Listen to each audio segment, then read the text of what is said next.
Show your daily step count. Go to your app library, tap on Samsung folder. Here you will find the Health app. Just open the Health app.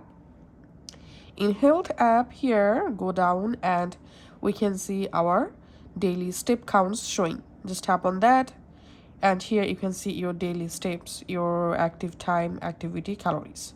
Now if you want to check your daily step counts from your home screen, let's see how to do it. Long press on your home screen empty space and just tap on widgets. Here in this list you have to scroll down and tap on health.